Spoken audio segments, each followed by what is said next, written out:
You're someone with a vision for your practice, for your side hustle, and for your personal journey.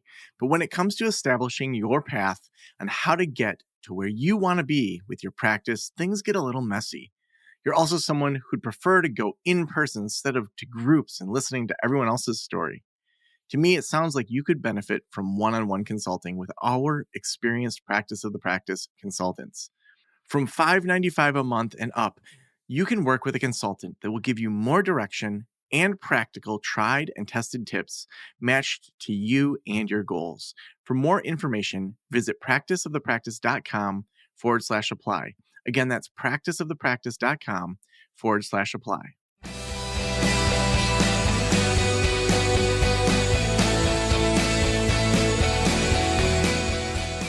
This is the Practice of the Practice podcast with Joe Sanok, session number 966.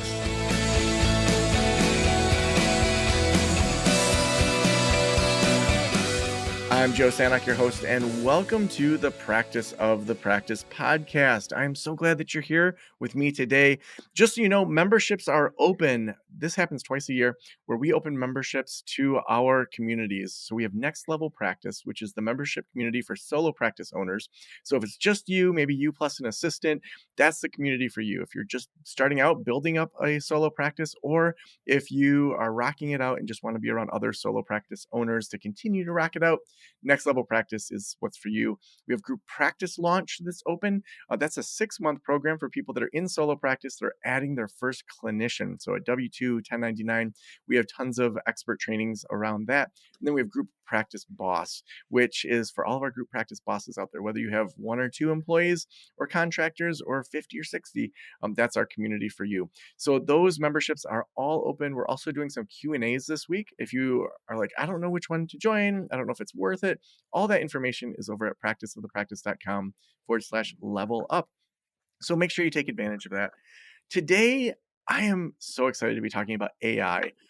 For me, artificial intelligence has changed so much of just how we think about things, how we brainstorm. Even recently, I had a friend. She turned 50, and she and her husband have decided that they didn't want kids. That was something that for them didn't fit. They're into mid-century modern furniture. She was turning 50. She has bright red hair, and I asked AI to help write a birthday poem for her all about being a mid-century modern style person with red hair that doesn't have kids and is happy about that and has a husband named Paul. And the poem that ChatGPT helped me write for my friend was hilarious and great. And I sent it to her and said, here's a poem that I co-wrote with ChatGPT. And it was just the fact that we live in this world now, to me, is just mind-blowing. I remember Buck Rogers in the 80s and Star Wars and this stuff. And it just feels like we get to live in a really interesting age. So that's why I'm so excited to have Ben Toronto with us, who is the co-founder and CEO of TheraPro, a startup focused on using AI to empower therapists. He's worked in technology industry for 25 years with a focus on building healthcare software for the past 8 years. Ben's life partner is a therapist, and her frustration with writing progress notes sparked Ben's interest in creating a solution. Ben, welcome to the Practice of the Practice podcast. Thank you, Joe. Thanks for having me. Yeah, well, tell me about your interest in AI. How did that get started? Well, yeah, my background is in computer science and linguistics.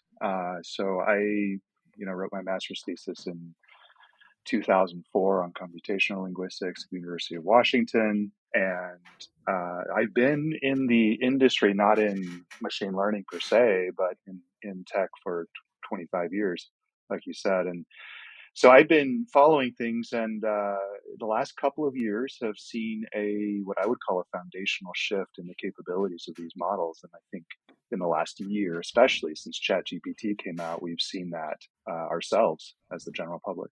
Take us back a little bit, because I think for most people, we heard about ChatGPT. It felt like it came out of nowhere. It felt like this huge step forward for AI. What was happening in the years preceding that you were watching? Like, being in the industry, I'm sure there was lots of development that preceded that the general public like myself just didn't even see. Yeah, well, there were a couple of trends happening. One was improvements in the way models were trained. So different algorithms, if you want to call it that, or different ways of doing it. And the other was just applying more and more data to the problem. So training sets that grew larger and larger with more and more computational power behind them. In a nutshell, those two things combined starting about 10 years ago. So advances in what they call deep learning, as well as throwing more computational power at things, are what has led us to where we are today. And like I said, it's really in the last couple of years that we've seen the results of that play out. Hmm. And frankly, they're remarkable. I want to underscore for your audience just how we're in a moment right now. This is going to be transformational for not just your profession and mine, but for the world in many ways. Mm. Now, what was it about just like the last year, like right before ChatGPT, that there was enough breakthroughs that really launched to the public? Like, were they doing something different than other developers? I don't want to say it was evolutionary or incremental because this is in a lot of ways revolutionary, but they started. GPT-1 came out, I believe it was 2017, 18. So and then 2, and then GPT-3, and then ChatGPT came out which was based on GPT-3. And then 3.5 and 4 are out now. So there's been this gradual increase in along those dimensions that I mentioned. In particular, building larger and larger models with what they call parameters. You can think of those as equivalent to, say, a synapse, a connection between neurons in our brain. Not exactly, but more or less. And so those have just been increasing. The model size is increasing. To give you a sense for that, GPT-3 is about 165 billion parameters. We don't know how big GPT-4 is, but probably something over a trillion. And for scale, our brain has about 100 trillion synapses in it. So think of it as, say, 1/100th the size in terms of parameters as our brain. Wow. One thing that I've noticed is there's a lot of new, whether it's like apps or programs that are using Chat GPT, or is it open source AI, or you can correct me as I say OpenAI. things wrong, Yeah, OpenAI, yeah, yeah. as sort of like the development baseline. I'm using totally wrong terms here, and you can correct No, me it's on it. fine. Yeah. Uh, so so how does that even work? Like, say, and I want to get into kind of what you do, but how does it work when, like, say, I had an idea for something that could have therapeutic assistance, and I want to use that platform's knowledge within an app? Do you like apply for that, or how does that work to do? Yeah, there are two approaches. One is to build it yourself or to stand up an open source model. Well, let me back up. So OpenAI, they're the best known because of ChatGPT. 100 million users in a very short amount of time, the fastest growing internet application in history, at least in the initial stages. And actually, I would encourage all of your listeners to go out and try it. It sounds like you have, which is great. People should try it. There are others out there. Google has Bard. You can actually opt into seeing what Google's models do directly in your Google search. And that's interesting to try. I've been playing with that recently. Microsoft incorporates GPT models into its Bing search as well. Facebook has an open source model called Llama, LLAMA. And so the two approaches are you can build your own or start with um, an open source model like Facebook's, or you can plug into one of the larger models. And they call them foundation or foundational models. So OpenAI's GPT models are one of those. They have an API, and you can build an app that communicates with the foundation model through an API and does something interesting on top of it. And frankly, that's one of the things that's come about in the last year or so, along with ChatGPT, that is really going to make this industry take off. Because now they are not just interesting chatbots you can talk to or chat with, but you can build on top of them and do interesting things. And that's what we're attempting to do. Mm. Yeah, I mean, it's just I think the human creativity to use this tool is going to create so many interesting things that like it's just really exciting. Before we get into kind of what you see in the therapy world, what concerns do you have about AI? That's a loaded question. There's a lot of No, it's not, Ben. uh, I'll say this. I think people should listen to what the folks who are deep in the industry are saying.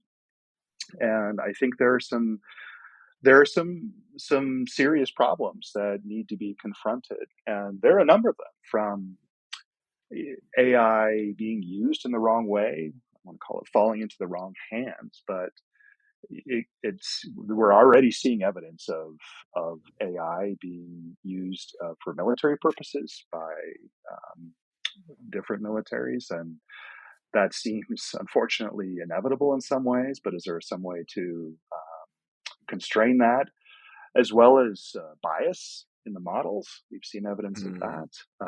Spitting out if the models that produce images like Dolly from OpenAI or Stable Diffusion, you may have heard of. Sometimes they spit out images that are very close to or identical to ones in their training sets. You've probably seen that OpenAI and Microsoft have been sued by the New York Times. There are lots of legal questions to work through. And then finally, there's the existential risk.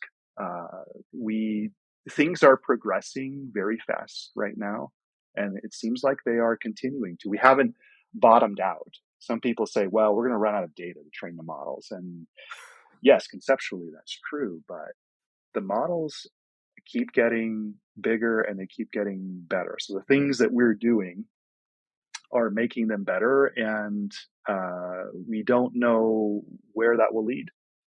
mm, And so there are questions about how do we think about AI as a part of our society? Questions about, ultimately, this sounds really science fictiony, but personhood, ethical questions. When does consciousness occur, if it ever occurs? And I know I'll probably upset a number of computer scientists by saying that.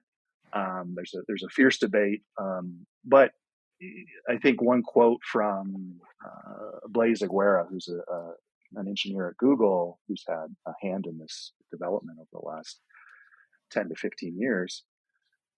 He said, "It's hard to know," and I'm paraphrasing here. It's hard to know when we transition from what to who. And so mm, I think that's a very important thing for us to consider. But that's in the future, and there's a lot of more pressing problems in front of us right now. mhm. Wow. Yeah, I mean, so many things to consider around that. Even just looking at the writers' strike of how much AI can be used to write Yeah, movies, and I yeah. mean, we all use. I mean, you look at like Joseph Campbell's hero's journey. That's a template for stories that George Lucas used, for example, with Star Wars, almost to a Hmm. T. And so we use templates, but then the human creativity and that debate of like AI generated content for entertainment. Each time that there is some sort of innovation going from the horse to the car, there's people that lose jobs, and it's like that doesn't mean we just want to see people lose their jobs, but also looking at how do we train people for this future where we don't just retain old things for the sake of just keeping jobs, but also do we want just AI created entertainment? There's just so many things that we could spend the whole episode digging into. But really, the main hook that we said that we're going to talk about today is how AI is shaping psychotherapy today. Um, how do you enter into thinking about how AI is shaping psychotherapy today? It's probably best to start with what is in the popular consciousness, and that is what I call the displacers. So it's a set. It's the fear, and there may be some rationality and some irrationality behind this among the therapist population, that AI is going to take my job. So you see a bunch of, and these are the things that are in the news: the emotional support bots, wellness bots, companionship bots, very typically unsophisticated clinically. They are There's a lot of fluff, I'll say, and there's a lot of even dangerous things happening. Um, people forming attachments to these chatbots that are tuned to act like romantic partners, or even in some cases therapists. But what I want to do for your audience is hopefully reassure them that this isn't all there is, and AI can be used to not just extend what you do, but empower you. So by extend, I mean there are apps that look to provide in a clinically validated way some kind of therapeutic intervention for people through AI. And then at a certain point, flip a switch and say, okay, you need to talk to a human. So that's interesting because you can, if you can do that, and I can actually validate them. You can plug them into helplines. You can plug them into even to private practices, and you can scale your practice. What we're trying to do is a little different. We're in the camp of empowerers. And that is, how do we help individual therapists, and how do we help practices with AI to enhance their role at the center of providing care? Mm. So what we say is, we want AI to work for you, not just with you, and certainly not against you. And I think that's, the against you is what shows up most of the time in the news or in popular culture. Yeah, I mean, I think that question of like, are therapists going to lose their jobs because of AI is one of the questions that I get the most. How do you think through that? I mean, having a partner who is a therapist for you, how do you answer that? Oh, AI's got a long ways to go. So not anytime soon. Yeah, I look, you do this for a living, or you have done, your audience does. You know that better than I do, that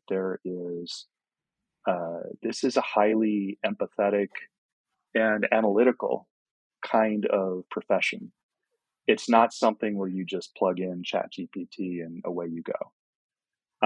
And so we are a long ways away from that kind of outcome where Hmm. people are losing jobs. That said, I'm sure you also know how people seem to form, they anthropomorphize, they form sometimes irrational attachments to things that are not people, things or potentially AI. And I think people will try to leverage that.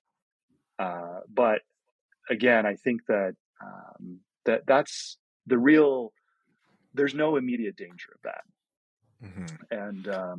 and I think in the meantime, there is so much possibility to use AI to empower your population, and in particular, I mean, starting with very simple things like helping to draft progress notes. Hmm. Yeah, I think, if we really think about what is the purpose of therapy, and that could be debated on many podcast episodes.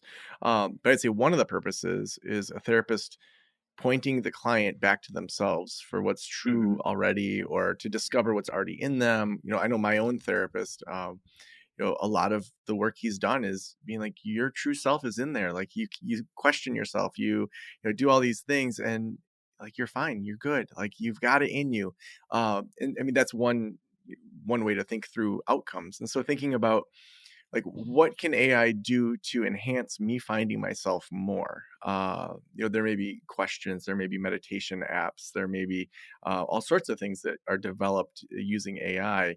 But right now, it seems like AI is bringing together a lot of different just information.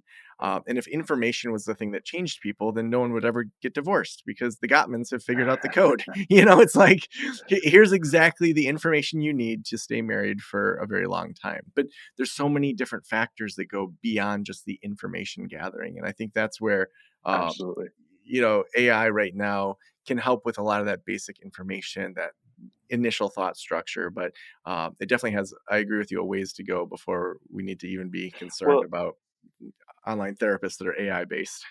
yeah, and that human connection is essential. I've had that experience as well. I with my therapist helping me see things differently, and helping me to change the course of my life fundamentally. So that I can, from where I sit, maybe being more of an insider in the industry, I can tell you there's no way I would have gotten to that level of insight based on what's available today from AI. So Mhm. I need to have, and I think the vast majority of people need that human connection, and will continue to. Yeah.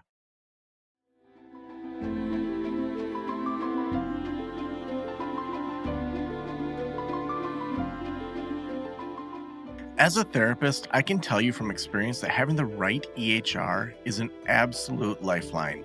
I recommend using therapy notes. They make billing, scheduling, note taking, telehealth, and e prescribe incredibly easy. Best of all, they offer live telephone support that's available 7 days a week. You don't have to take my word for it. Do your own research and see for yourself. Therapy Notes is the number one highest rated EHR system available today, with a 4.9 out of 5 stars on trustpilot.com and on Google. All you have to do is click the link below or type promo code Joe on their website over at therapynotes.com and receive a special 2-month trial absolutely free. Again, that's therapynotes.com and use promo code Joe on the website. If you're coming from another EHR, Therapy Notes will also import your demographic data quick and easy at no cost, so you can get started right away. Trust me, don't waste any more of your time and try Therapy Notes. Just use promo code Joe at checkout.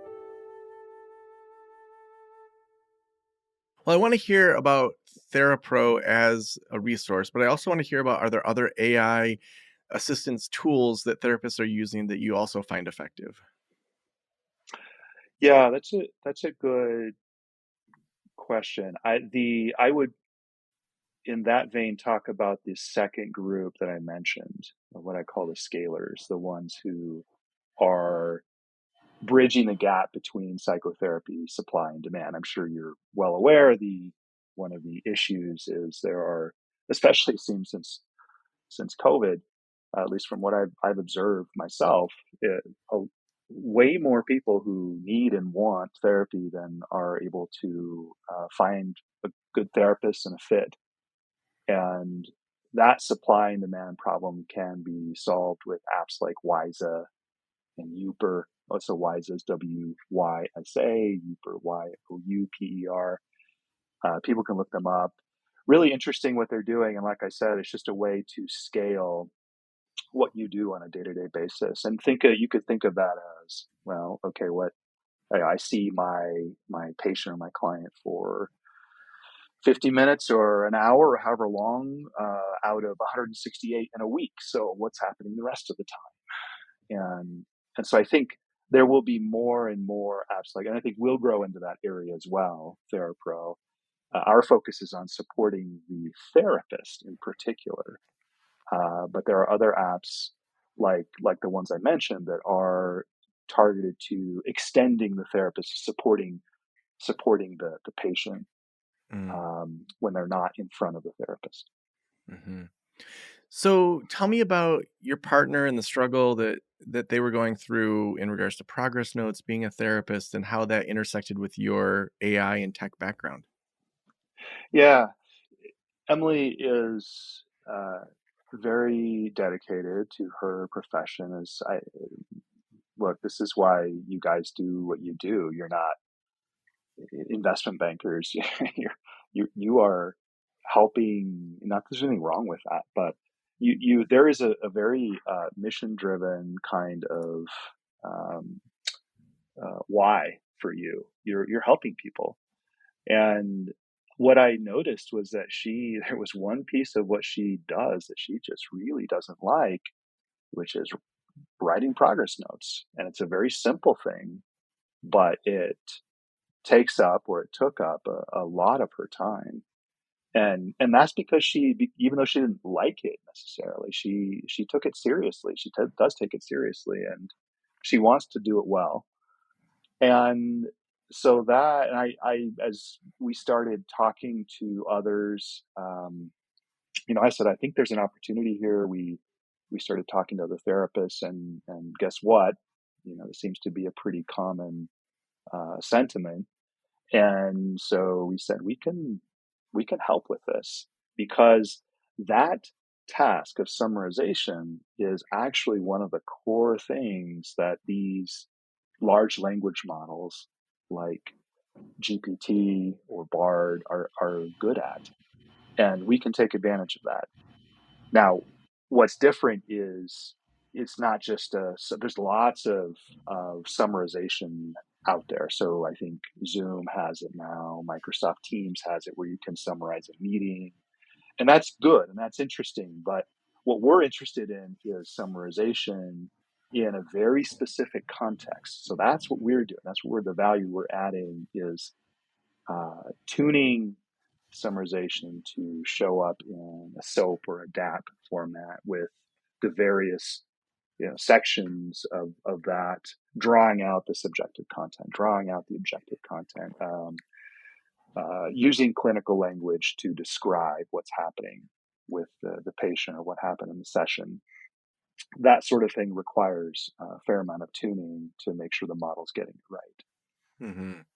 So when somebody adjusts their progress note, is that then giving feedback back to the AI in some way? Yes, that's the idea. We're not yet doing that, but that's on the Mhm. roadmap. We are um, at least not at scale, not every time. Yeah. But yes, we're trying to use people's therapist feedback as they adjust their notes to train the model further.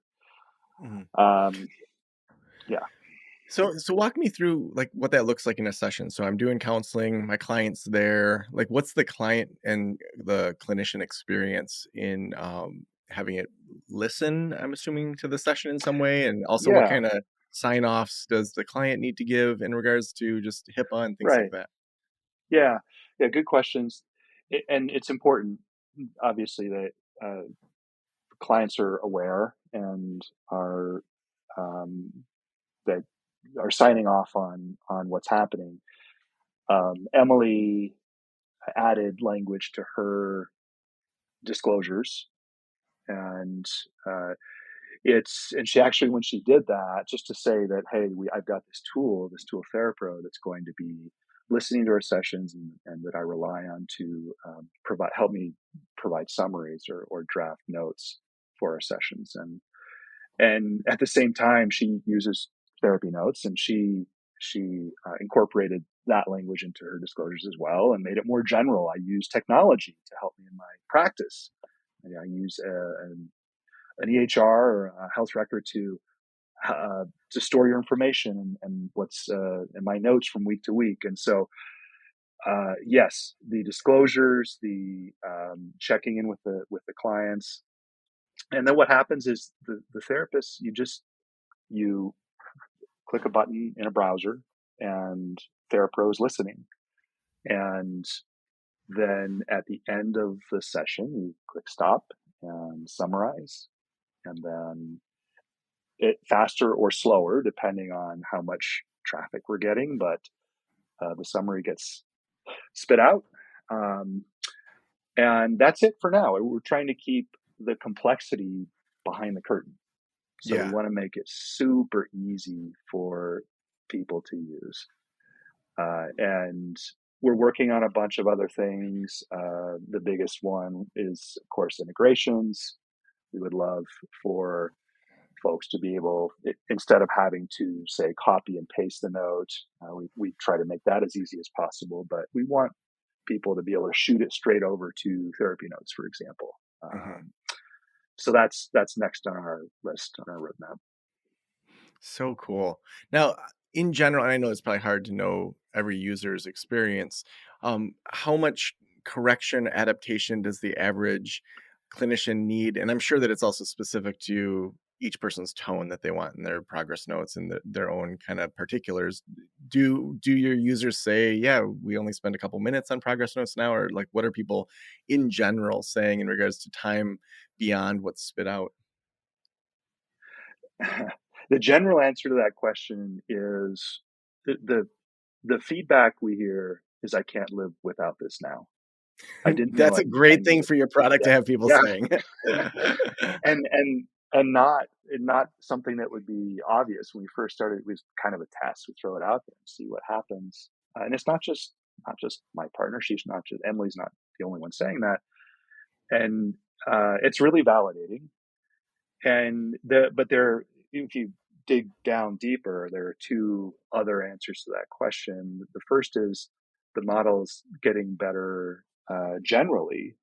So as it gets better generally, for example, taking the feedback that therapists give us as they're editing their notes, that kind of thing allows it to get better for everyone, do a better job. But as you are well aware, different therapists have different styles and different preferences. And so that's the second thing is and that's something we're able to do yet, but working on, it's on our roadmap, allowing therapists to tailor the notes to their particular style. Hmm. And that could be, for example, I don't want to I don't want to see any names in there. Well, the therapist might want to see uh, names of people. It Hmm. could be past tense versus present tense and how those are deployed in the note. Things like that, stylistic or other kinds of preferences. But that's our goal, is to make it, whether generally for everyone or individually on a therapist by therapist basis, better for everyone over time.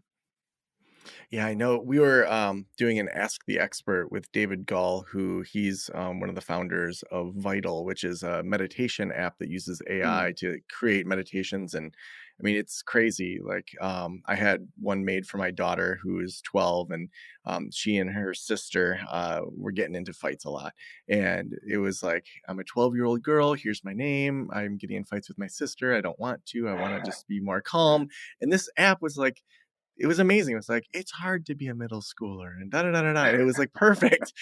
So I Yeah. brought David in for this Ask the Expert, and TheraPro was one thing that a number of the people in our community said that they were already using, and like, it was great. And I was like, I got to reach out to this group to find out more about this, because I know for me, before I sold my practice, progress notes were the thing that I was always behind on. Like Hmm. bookkeeping, I didn't love, but I'd at least stay up on that. And the progress notes, it was like, oh my gosh, I just don't want to do this. So I love it.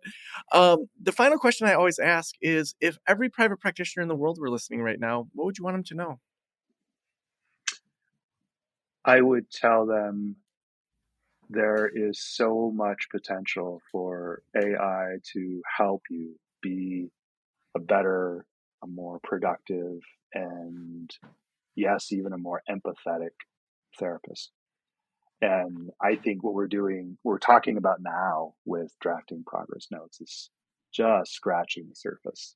Mm, I envision, and this isn't in the near term on our roadmap, but it's our vision to have an AI assistant, somebody you can interact with verbally, something, you want to call it that, that will, you can maybe brainstorm on particular patients or sessions, maybe something that can give you suggestions in session, for directions to explore, things to bring up. In general, something you can rely on to help you be better. And I think that's where this is going. In a year, the kind of thing we're doing now, I think will be a commodity. mm, Every therapist should be looking at this now. Us, others, other kinds of tools. I think it's the core message is, don't put your head in the sand. Play with things, explore, and I think you'll see a lot of really interesting opportunities for you. And hopefully, mm. we're one of them. And Ben, if people want to connect with TheraPro, if they want to read more about it, where's the best place to send them? Yeah, therapro.ai. That's our website. We're on LinkedIn. We're on Facebook. Um, therapro.ai. And then for your listeners, we have a special offer, 45-day free trial, significantly longer, about 30 days longer than our normal trial. So to give people a chance to try it in an unlimited fashion for free, just send right now. I know this is not the most technically advanced way to do it, but send an email to hello@therapro.ai and mention POTP or SANOC, and we will make sure that people get set up with that free offer. Therapro.ai and hello@therapro.ai for email. Awesome. Well, we will make sure all of that's in the show notes. Ben, thank you so much for being on the Practice of the Practice podcast. Thank you, Joe.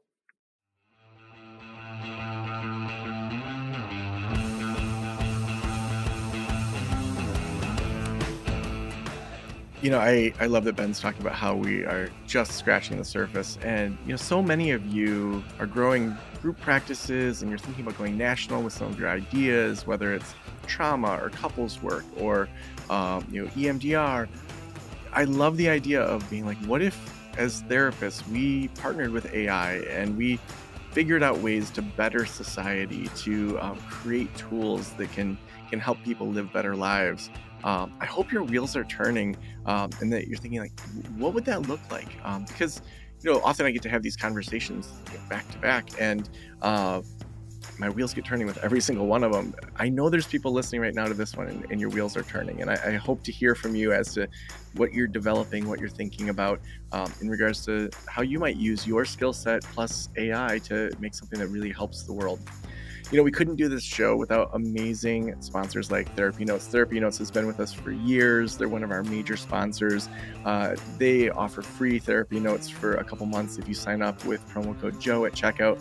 They're great electronic health records. They also help with the billing. They have HIPAA compliant video that's a part of it. So many of our consulting clients, when they switch over to Therapy Notes, they say, we wish we had done this years earlier. So try out Therapy Notes. Use promo code Joe at checkout if you don't use them yet. And thank you so much for letting me into your ears and into your brain. Have an amazing day. I'll talk to you soon.